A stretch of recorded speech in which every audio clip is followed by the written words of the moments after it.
literally, they're going to bulldoze it. You know, they're not going to try to preserve any tree or anything. It'll be gone. Wow. She's the last house on the block. It hasn't been bulldozed, you know. They'll build a McMansion. Hers is the only one left that hasn't been rebuilt. She held out as long as she could. When I was a kid growing up, in the country, everybody had gardens of different things, all perennials and, hardy native plants. And I used to trade them, and like everyone would have their own garden of the same plants, but it'd all be their own like masterpiece. So it was nice to see how people would make their yards. And I just don't see that like in neighborhoods or a lot anymore. So I mean that'd be cool to get started back again. And then the daisies. So our clients changing houses and everything. And but yeah, it's the last house on the block that's like a real house, because they're making all those like modular, like futuristic stuff, which is whatever, but they're destroying like a perfectly beautiful, like if you drive through this neighborhood, you can see different little gardens. They're just like, you can tell like your grandma supposed to climb on that one or something, you know? And with all these modular things, like you don't see many plants out there, or if they do, it's all uniform and just like shrub.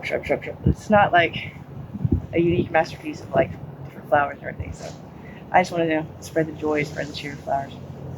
And we bought that house, she said 20 years ago, and it was blank. It's perfection. She's putting barns and beds and pomegranate trees and everything you can think of.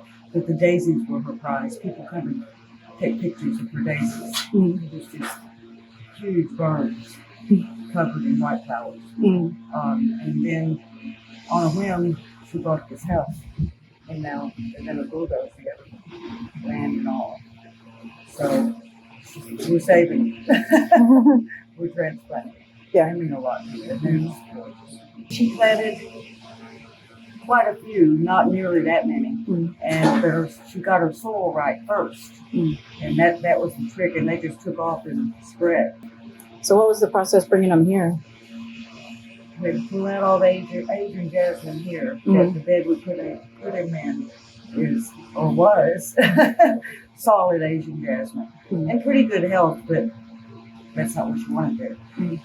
So we had to pull it out and then dig it out because the roots go everywhere. And then we reconditioned the soil. Then we went over and dug up the daisies. It was pretty much a truck bed full. And then came over and planted them in the ground, topped it off. I'm going to top it off with mulch in here. The daisies were the main thing that you wanted to bring over front to preserve. Well, that was and the save. first thing. Oh, no.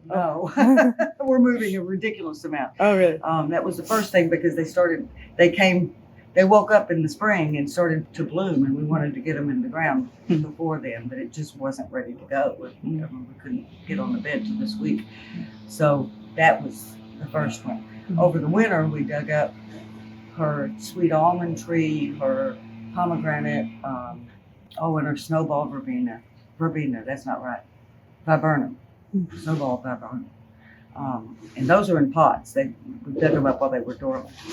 Those, as soon as they put the back fence in where we know where the fence is going to be, we'll get those in the ground. And there's azaleas and more petalums and bulbs, every kind of bulb you can think of. So yeah, we took about this much out of that bed all the way across. Wow. And filled it in with good stuff. Oh, okay. You brought more dirt. We filled it in with compost and yesterday we took 8 or 9 bags like that and put them on there, and 3 other bags the same size of other stuff and filled it all in. And it replaced that. Now she's got good healthy soil. One of the things we were commenting about is I saw one little lizard running around. There's no bugs in that soil. When you put a shovel in the ground and turn it over, there should be stuff moving around. Nothing. There will be next week. So it'll attract them. Okay. It'll be healthy soil and it'll draw the things to it that are supposed to be there. Okay. Yeah, in a week there'll be worms and stuff in there. The soil hasn't had amendments put in it for years. It was planted and it's just sat. No one has tilled it or added compost or anything for years. So it's totally depleted. First thing Joan does when we go to a new yard, talk to them, she has a little shovel about this big. She'll go out, stick it in the ground, and turn it over and see what the soil is like. Tells you a lot about what you need to do to that soil. So these daisies is an example of spreading the joy. Yeah, because they come back every year. They're pretty hardy. Like that's not even. That's just a little portion of her garden. Right? And so, but they're really important. So, yeah, we've been taking care of this bed all week. We amended it. First, we pulled out a bunch of Asian jasmine, I believe, and fixed the soil the other day so we could do them today. And it's like we had to put them in fast because the sun was wilting them. They're fragile, but they're hardy once they're in ground. You just have to water,